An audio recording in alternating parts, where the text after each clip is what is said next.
Kamano nyako Ramogi kumiera Ramogi TV en mor mara karwaki ni machiegni weche manyien mag oimore.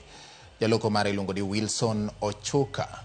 Tudri koda nambari 360 Facebook Ramogi TV Kenya, YouTube Ramogi TV Kenya, kambui mar X en @Ramogi TV KE. Machiegni nyinga en George Bati. Jatend piny Kenya William Ruto kachiel kod jatend piny Uganda Yoweri Museveni omedo siro Raila Odinga mar telo ne pinje mag Afrika e lemo mar kuku mar pinje Afrika AUC.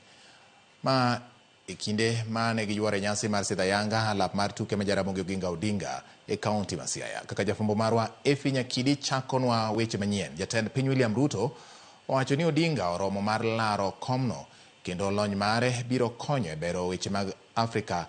Ahinya to yor keto kenge mag tieko lweny makinde ka kinde e kind pinje Afrika to kod bero yore mag tudruok e kind pinje Afrika. Odiochieng' mogik mar nyasi motisi kaka Piny Luo Festival. Various sized pots. Nyasi makelo kanyachiel ogendni mag Luo mag pinje Afrika mar nyiso kido kod timbe.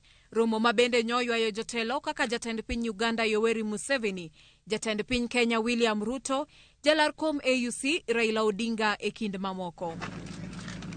Jotelo go bende notele nyasi mar sidho ayanga alap mar tuke mar Ramogi Odinga e kaunti ma Siaya tok timo limbe got Ramogi ka gimedo jiwo achiel mar oganda. Koloso e kinde nyasino, jatend piny William Ruto wacho ni Odinga oromo laro kom AUC kendo puoye kaka jalno manigi lony moromo mar chwalo pinje Afrika e rang'iny mamalo. We had the right candidate with the right credentials to be able to champion the unity, the progress, and the success of Africa as a continent. And so far, we have seen tremendous progress and enormous support for the candidature of Raila Odinga for the Africa Union Commission Chair.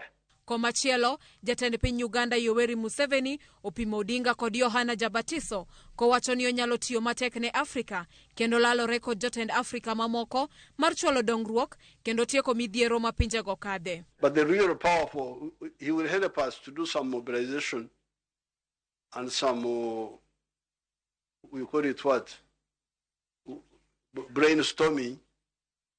But the real power is with us here.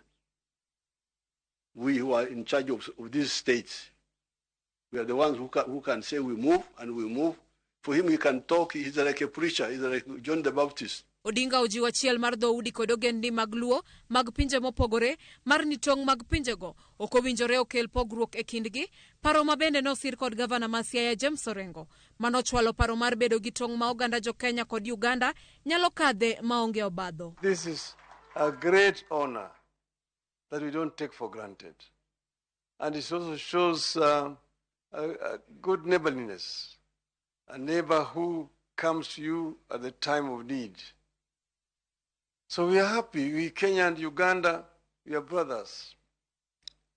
We, of course, have the artificially created borders. Our view is that these borders, we don't need to become impediments to cooperation and working together. If Kenya and Uganda, we can have open borders, it will be a good start. Probably one of the things that can come out of this Piny Luo festival, since our communities stay on both sides of the border. Jatend piny William Ruto bende owacho ni giseketo tenge kwan omenda maromo milion 400 mar loso chiro e boma ma Siaya kod mamoko Obambo, Akala kod Riat mar chiwo alwora makare ne jo ohala. Hapo tumeweka milioni 400 kujenga soko mpya hapa Siaya County. Na vile vile tunajenga soko ingine hapa Obambo. Tunajenga soko ingine Akala. Tunajenga soko ingine Riat Lemo. Hiyo soko 6 tunajenga hapa ni kwa sababu tunataka mazao yetu ya kilimo iuzwe mahali kuna heshima, kuna usafi na mambo yale ambayo yatasaidia wakulima wetu.